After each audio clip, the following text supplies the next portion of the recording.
I'm your host, Greg Villafana, and we've partnered up with our friends at MPP to deliver short business tips each month. Having expertise in the swimming pool industry and business world, we believe these messages will truly help your business. So without further ado, let's jump into this month's business tip.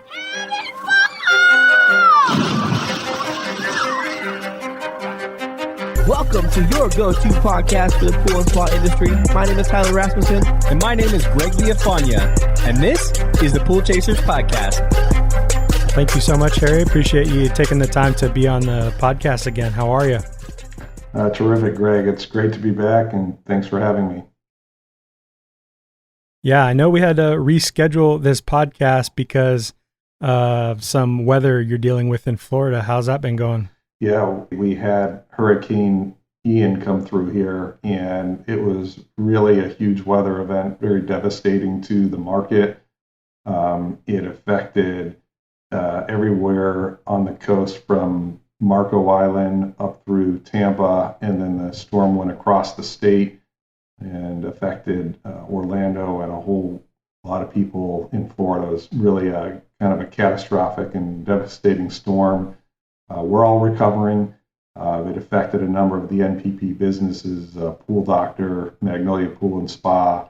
Didn't affect as much up in Orlando, where we have Patriot Oxford, Everclear, and on the other coast where we have Patriot South Florida. But it did greatly affect the Pool Doctor and Magnolia locations, our customer base, and the people that live down in this market. Right. Yeah, that's just terrible. So what do you all do in the pool business when something like this happens? I'm sure you don't just wake up the next day like nothing happened. I'm sure there's a lot of, personal things you have to deal with, clean up, like what all goes into, something after a huge storm like that. Yeah, a storm like this, and this is one of the biggest ones to ever affect the country. There's a lot of preparation that goes into it. It's coming. The forecasters are talking about it sometimes a week or more in advance. And so people in the market have a chance to prepare for it by boarding up houses, stocking up on food and water and fuel. And in the pool business, we have to do the same thing. So there's a lot of preparation that goes into it. And that starts with exactly that, stocking up on fuel for the trucks, chemicals, getting all of our workers prepared, communicating to the customers on what the action plan is should the hurricane hit their pool in our market. And then after the hurricane hits, after we ride it out, then we have to really mobilize and assess what's going on in the market. Some customers, their homes are completely devastated, their pool cages are down. Other customers get very lucky, sort of like myself, and they don't have the effect on their homes or pools the way that others do. So as a business, what we'll do is assess the market, reach out to customers, and communicate with them on how their pool was affected. And in many cases, the pools are fine. In other cases, they got flooding. So canal water, water from the Gulf comes up in their pool. It's contaminated. It's very dangerous and hazardous to go into. And so we have to, on occasion, drain out pools, clean out all of the water, start fresh with water with the customers. For other customers, it's just shocking the pool, getting the debris out, and taking care of the pool themselves. All at the same time, the employees have their own issues that they're working through. So family members, friends, relatives, dogs, cats, animals, trees down. I mean, they're kind of tackling all their own issues while at the same time taking care of the customers that are in the market. And National Pool Partners has been very supportive of all of the employees in the company. One thing that National Pool Partners has done is paid the employees during the time off during the hurricane. So we actually had to close a couple of our businesses, Pool Doctor and Magnolia Pool and Spa, and through offering a lot of support, keeping people from having to take not only time off, but unpaid time off. So the company was able to pay employees during that time. Same thing they did out in Texas during the ice storms last year. National Pool Partners was supporting their employees by, keeping the paycheck whole during the time off. That's awesome. I mean, that's something that, a small mom and pop pool service company is not going to be able to do. If you're struggling with your company, I speak about this quite a bit that, it's never too late to, sell your business or walk away from it and maybe go work for, a company that'll take care of you, because there's plenty of really good businesses, especially a lot of the service companies that MPP has taken on to go and work for, because things like that, you guys step in and help out. And that's a lot, if you don't have any sick time off, PTO, or things like that, and you're willing to step in and cover those hours while people take care of their personal issues, that's major. Yeah, we feel it's really important to all of our employees to help them out and support them during a time of crisis. And all of our employees had different needs, different things that happened to them, but the minimum we could do is, make sure that they didn't struggle financially during the time by not being able to work and receive a paycheck. So, it was really nice of the company to be able to offer that to our employees.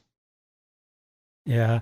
I don't know if it's because I'm paying closer attention to social media now than maybe say the last storm that happened, but I felt like I saw a lot of people not taking the storm serious.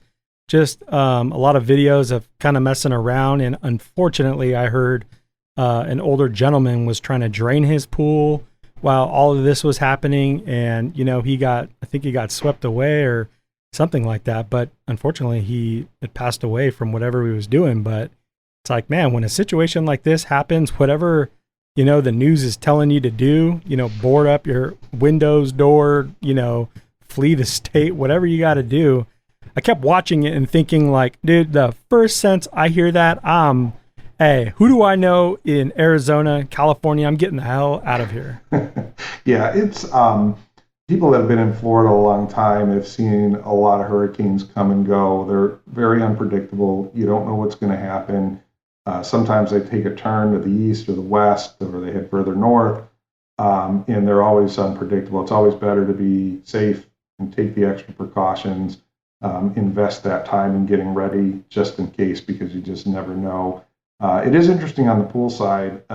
You typically don't want to drain your pool before a hurricane. A lot of times the misconception is that you want to drain your pool and have it empty so that the water can go in there. The reality is the water is what holds your pool in place. And so the water table, especially those customers that are on a canal, the water table can get get high. And if there's not water holding the pool in place, the pool can actually pop out of place, which is a very big problem that a customer can have. So when our customers call our businesses, we tell them, don't drain your pool, keep the water in it during the storm. Yeah, I love swimming pools just as much as the next person, but storms coming in, I could care less, care more about my life than the pool's life, right? So we have you on today. We're going to be talking about employee engagement. And I think this is a really cool topic, because at the end of the day, if we don't have good employees, a good culture surrounding that, what do we have? We have just ourselves doing everything, and that limits our growth. So can you just share with the listeners, what employee engagement is, and, just kind of understanding that? Yeah, so it's really interesting to talk about an employee engagement, because there is a number of ways to define it, of what it really is and what it means. There's a company out there called Gallup who does a lot of opinion polls, and they're one of the biggest. So in the Gallup polls, they've surveyed workers in the U.S., and they say that only 33% of the U.S. workers are actually engaged in their role. About half are really just showing up, and then the remaining, 17 or 18% are called what's actively disengaged. So if you take the folks, the 33% who are fully engaged, those are the people who are most what you would call enthusiastic about their work. They're committed to their job, and they're involved and actively engaged in the workplace.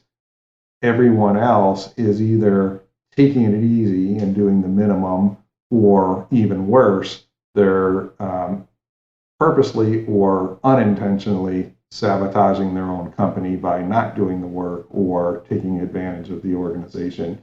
So although engagement can be defined a whole bunch of different ways, really what we want to look for is how do we take anybody who's not engaged and help make sure that they are engaged and feel like they can contribute to the workplace. Thank you. What is an example, or what are some different examples of an engaged employee? And so years ago, I used to work for a very large retail company, and there were 6 of us who worked on a team with a leader, and the leader who is passed away several years ago. But all 6 of us on the team used to say, yeah, we're the favorite employee on his team. And we all honestly felt that way. And the reason why we felt that way is, as a leader, he made us feel like everything that we did was important. And so because of that, as engaged employees, we did more and more and more. We took value in our work. We wanted to contribute. We wanted to add more to the company. And we would step outside of what our normal role was in the company and take on more responsibility. And so I remember that. I was very young at the time, and I remember thinking, wow, I'm the most important person on the team, and with everybody feeling that way. So then as I began to grow and go into other roles in different organizations, I started looking at employees on my team who contributed to the organization and those that wanted to take on more.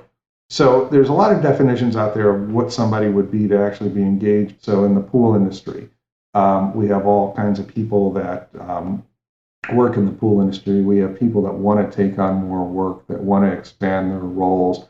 They want to learn repairs. They want to learn construction. They want to learn how to drain a pool. They want to learn all these different activities because they're really engaged and they're excited. So as we look at whether it's a person in the field or someone in the office who likes to come in, do their role, but is willing to take on more and be involved in the company, that to me begins to show what a real definition of engagement is, real time with our employees. yeah. And what are some of the key drivers of employee engagement?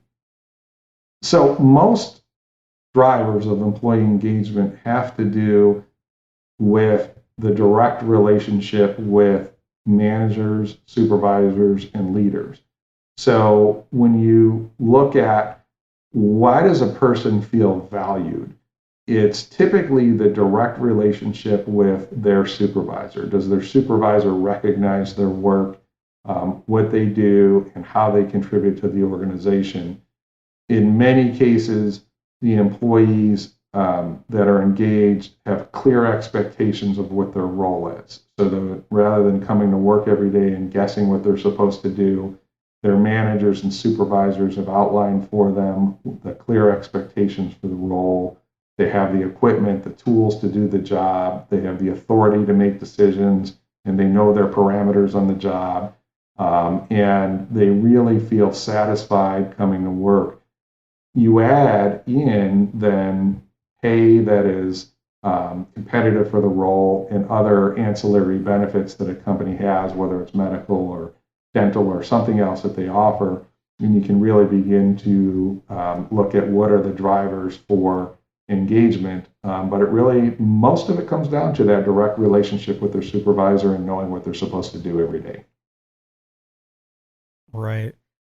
I was thinking about this conversation, for, last week or two, and I was thinking about something, and maybe I've heard it somewhere, but I can't tell you how many times, somebody has started at a company new, or when we had our service company, somebody would start and we didn't really prep anybody. So the greeting might not have been on point. So they didn't get that warm welcome. And it's like, man, thinking about how important that first day is and making somebody feel welcome. I mean, that can be somebody that's engaged and not engaged right there. I mean, you can really change a lot by just that first interaction. You're not kidding. And that happens too frequently in companies, and especially in companies that don't have real sophisticated processes. A person will come on board, and a lot of times people don't even know why they're there. They'll show up, they'll ask them to take a seat, and then sometimes an hour later somebody says, "Oh, who are you? What are you supposed to be doing?" And they say, "Well, it's my first day on the job," and we didn't even know they were going to be there. So engagement actually starts before that. It starts in the recruiting process, and it starts with building a relationship. When we bring somebody on board to the company, the recruiter is the first point of contact, and they start to build that engagement, and the potential candidate starts to realize, is the company someplace that I want to work? Then they begin to move on, and they start talking to other people in the organization, whether it's a manager, human resources, a supervisor, a peer, during the interview process, and they then further solidify, is this a place that I'd like to work, and do I feel like I'm going to be able to contribute here in the organization? Then they show up day one, and just like you talked about, is somebody expecting them? Is there training? Is there a program ready for them so they can feel involved right from day one? Or are they left to kind of fend for themselves? And we've seen employees literally go and start in the pool business that last a week, a day. We've even seen people last one or two pools before they decide to leave, because we didn't set a realistic job expectation, and we didn't do a good job in the industry of establishing that relationship, so that a person that had some troubles right out of the chute had somebody to go to talk to. Yeah, I mean, having that be a part of your onboarding process, so important. But I mean, it's just, it's a small thing too, Imagine if you just prep for it. Like, as soon as they get here, it's going to be a warm welcome. We're super excited to have you here. We've been looking forward to having you work with us. Here's your shirts, for the company, or, here's, some tools or whatever it is that you got to get them. And could you imagine they pass through the door where they got to maybe do paperwork or something else, and everyone else greets them like, "Hey, what's up, Harry? We're super excited to have you here. If you ever need anything or you got any questions, this is my number." Those are like kind of little things, but it's major. Could you imagine you personally being in a facility where somebody treated you that way? I've never had that kind of treatment. I've been treated well, but nothing like that. And I've never done that for anybody else. And I think that's a pretty small thing to kind of have everybody on board and I guess truly mean it, right? Without question. There are just, somebody saying, "We're glad you're here, welcome to the team." Just little small things like that. Add some excitement to it, and you got somebody who's going to be loyal and dedicated for a long time. It's interesting. So I years ago, different industry, I used to negotiate union contracts. And so, when you're negotiating a union contract, you're negotiating working conditions, right? You're essentially negotiating working conditions, pay, and benefits. But so the question, though, that we have to ask is, what happened, and how did we get there, and why are we negotiating a labor contract? And prior to that, usually what happens is employees look to a labor union because they feel like they're not being respected in the workplace.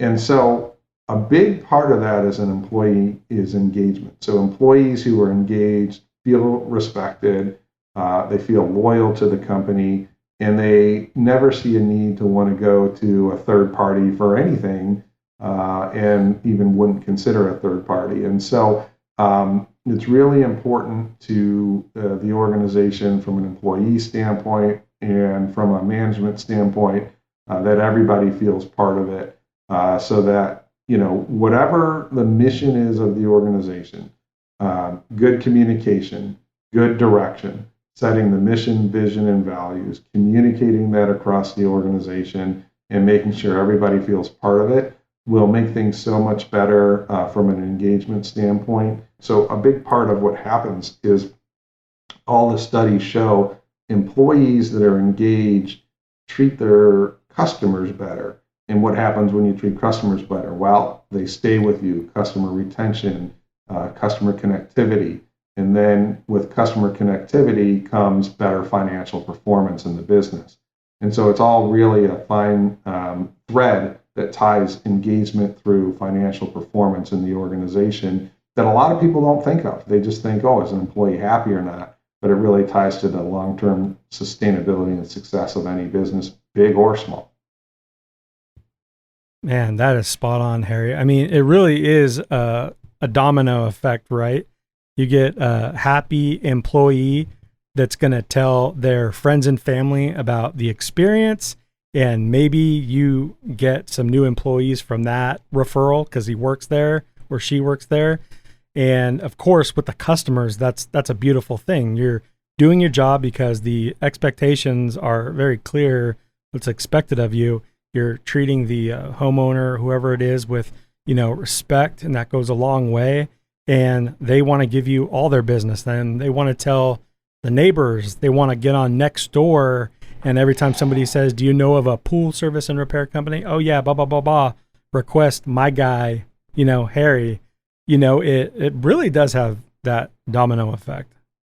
Yeah, there's nothing like on social media when a customer points out the individual employee that did something well. I mean, what a rewarding experience because the customer doesn't have to do that.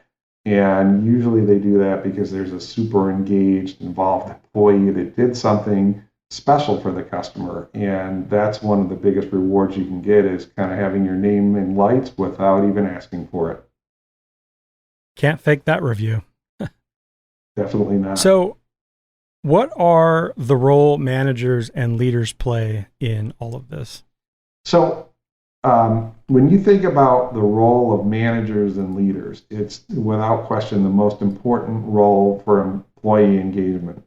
We could have great pay, great benefits, and the best trucks, but when it comes down to it, when the employee comes back at the end of the day working in 95-degree heat and working in a very challenging industry, do they feel valued? Does their manager feel like they have shown that they've made contributions to the company? So what the manager can do really is a number of things. One is show appreciation and value to the employee and really make sure that they know that where they've done for the organization, for the company, is important. Every job that we have, especially at National Pool Partners, is important. There's not a single job in this company that doesn't mean something to the customer and the company, and we have to make sure everybody knows that. The other thing we can do as managers is make sure that we challenge people, that we give them an opportunity to grow in their role, give them an opportunity to expand through training and development. And for those employees that want to move up in the organization, that we provide that opportunity to them to ensure that they know that they can grow and expand their roles in the organization. The other thing as managers is being consistent on communication about the company vision and mission. Make sure that don't deviate from that. That company mission and vision isn't something that whether a small business or a large business has that you can state and then not follow it. And if people as managers and leaders follow the mission and the vision, then our employees see the consistency in management, and it helps them see that with their efforts will be in line with what the company's expectations are. And then people know where they stand and they feel better about coming into work every day and providing, services to our customers and putting in the hard work that they do. I hate to put you on the spot, but I am curious, if you can remember, what are maybe a couple things that, some of your bosses, doesn't matter how long ago, what are some things that they did with you that made you feel important and maybe, kind of vested in a company? Can you remember a couple things? I do. So when I had graduated college, I had started like in a management training program and worked my way up at a young age. And I had a performance review, which we don't get very often, right? I mean, it's not often that people actually give you a performance review. And I had a performance review. And my manager said to me at the time, he said, I have a whole group of people on the team and they do a good job. And he said, what sets you apart is you come in and you do your job, but you're willing to do more. You're willing to take on more and think outside of the box and do things that others weren't willing to do. Now, okay, so that was a trait that I had, but what did that mean to me? What it meant to me was it was recognized. So I put in the extra effort. I had a boss that had confidence in himself to allow me to be confident in myself so I could grow in my role.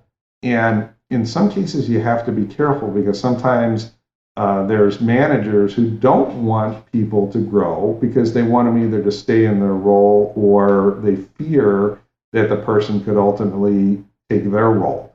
And so in people, from an engagement standpoint, it's important to understand we want people to shine. We want people to have success. And as a manager and a leader, by having people that are as good as or better than you are, shows your strength and confidence as a leader, and it makes you even that much better.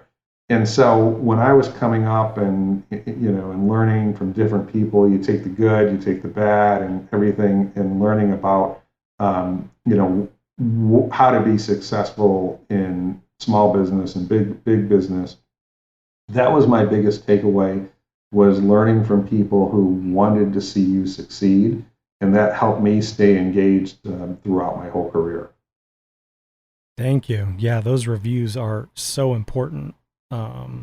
Letting people know, they're appreciated, and you do see, their efforts and, what they're strong at. So what can businesses do to improve engagement with employees?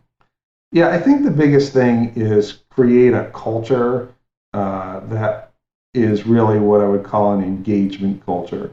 And it starts with a lot of what we talked about earlier. It's everything from recruiting, hiring, training, putting in a good retention program, job enrichment, and then rewarding people from a financial and a benefit standpoint, and showing all of our employees the importance of what they mean to the organization. I mentioned earlier, every job is important.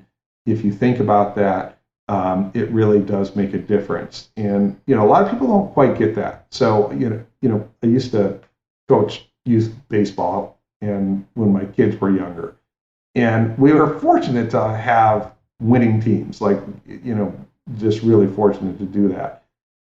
And I think one of the reasons why we had a winning team is, you have 10, 11 kids on a 9-year-old baseball team, and I treated everyone like they were a superstar. So you naturally have a few superstars in sports that rise to the top, just like in the workplace. And then we also had kids on the low end who basically could barely throw or hit the ball. But we spent just as much time with them as we did with the best kids. And it turned out in most of the games where you needed a critical play made, the kids, somebody contributed. Every player contributed at some point throughout the season. And that's the way I kind of look at the workplace, is everyone's important. Some people are just going to be better, some people are not.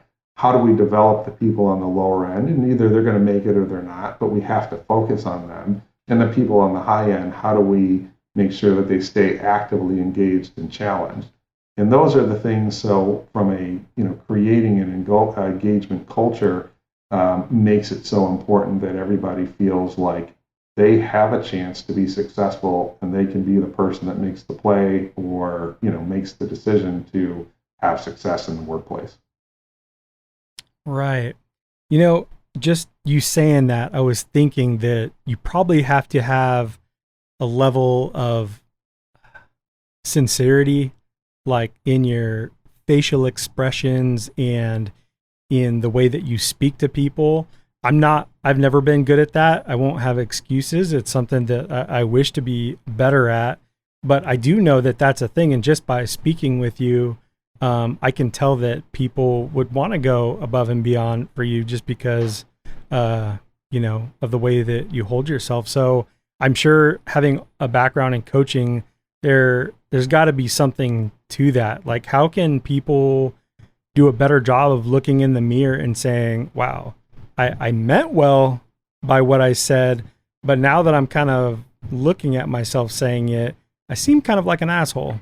Like, there's got to be an art to this, right? And I know it's being genuine and really meaning what you're doing. Like, you're coaching these kids. It's like, you're not being fake. It's like, no, we're going to get this, man. Like, just hang in there. But like, how, you know, there's some books or some exercises people can do to be better at that. Yeah, I think of a story. So a good friend of mine is from New York, and he's a lawyer, and he has a very strong New York accent. And, you know, so if you're from New York, you get it, you understand. And with the risk of offending anybody who's listening that might be from New York, I'll say it. Yeah. So he was working in a firm and was having a few problems, and they couldn't quite figure out why. And they talked to him about, you know, hey, people that aren't from New York don't quite understand the abruptness and the directness of this individual's communication. And so one of the biggest things that we all have to do is have self-awareness and self-learning.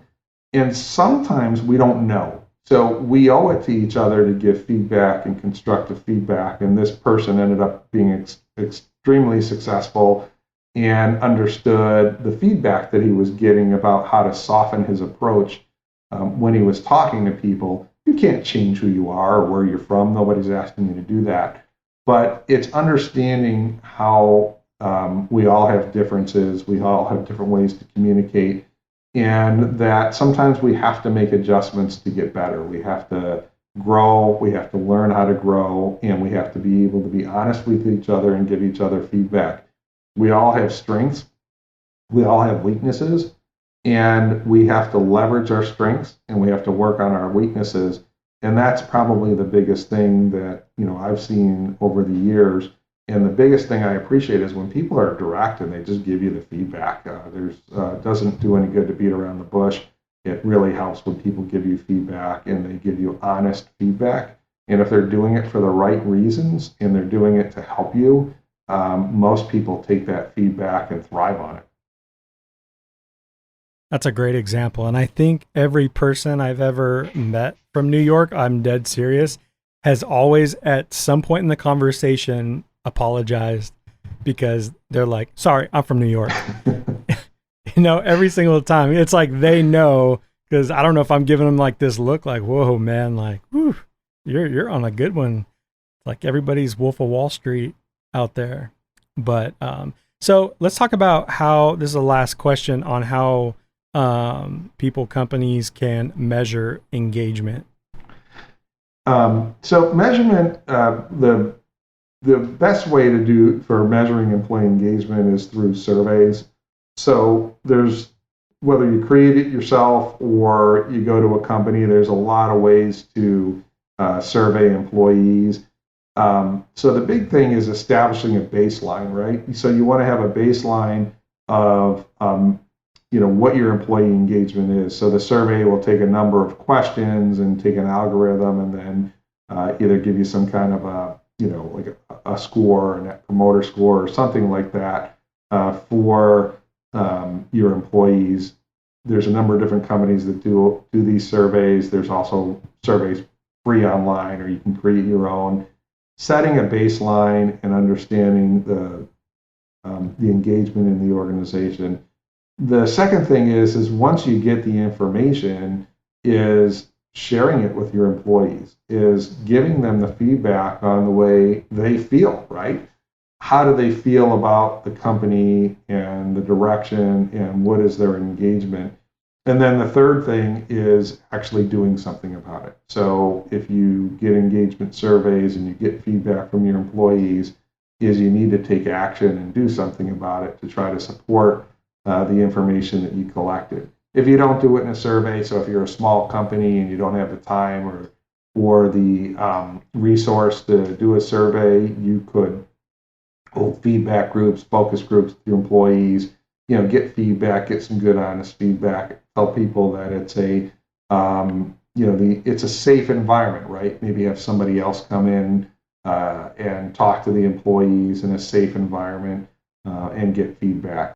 So, what are some different types of questions that would be on this survey? I mean, just so people have an idea of, because it could be like a form, like an online form people could fill out as well. Yeah. So some of the companies that put out the surveys have, very sophisticated questions. They might have, 150 different questions. Some of the surveys aren't as sophisticated, but, simple things like, does my supervisor listen to me if I have ideas? Do I feel like I can raise questions if I have a concern? Those are all the kinds of questions that will be asked on the surveys. Do I feel like my workload is manageable? Do I feel like I receive the training necessary for the job? Are all questions that people will be able to give input on. You'll have questions on pay. Do I feel like I'm paid fairly for the job? Do I feel like my benefits are competitive in the marketplace? And then they'll take the questions and kind of put them in categories. So then let's say you survey 30 people in a company, and the questions about, do I feel like communication from leadership is good? And you might have, a third of the people that say, yes, it's excellent. A third of the people say that, it's adequate. And a third of the people that say, yeah, I don't get any communication from leadership. And so that's would be something to me that would be important because only a third of the people say it's really good. So 2/3 aren't. So we would want to get feedback from our employees on, what can we do differently? How do you want to see communication? It could be anything from meeting cadences to, one-on-one conversations to sending out information that's happening in the company. And again, it doesn't matter if you're a small pool company or a large corporation. People like information. They want to hear what's going on. They want to feel like they're in the loop of what's happening in the organization. And so the surveys help you flush out what are the real issues that people have, and then what can we do about it. Love that. And do you have a recommendation of when to give out surveys, maybe like in a week or a month? Most of the time when you give a survey, you want to give it to everybody at once rather than individuals, and you want to make it anonymous so that people feel like they can be honest on the survey and not be singled out for the answers they give.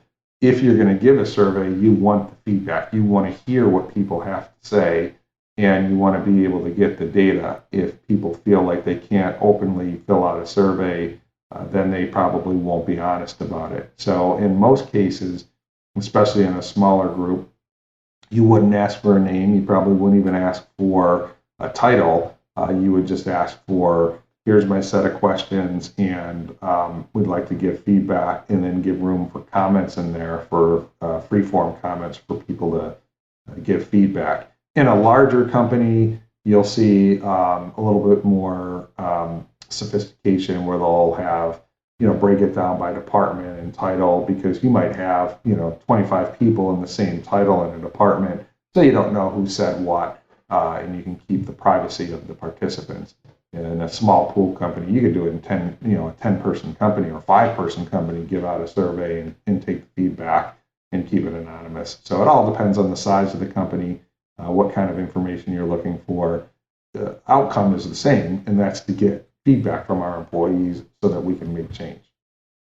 Right. Well, thank you so much, Harry. Really appreciate this conversation. This is all gold, and I'm sure everybody has a lot to take away from it. I know I have.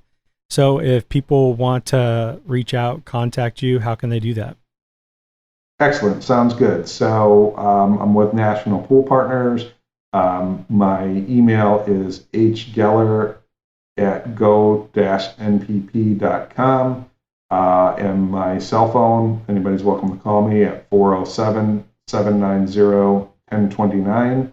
Would love to hear from people if they want to talk about employee engagement or national pool partners or anything else in the pool industry.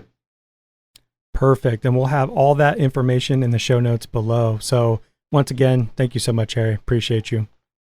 Excellent. Thanks a lot, Greg. Thank you so much for listening. If you'd like to learn more, you could hit the link in the show notes below or visit poolchasers.com. If you'd like to learn more about MPP, visit go-mpp.com. See you out there, pool chasers.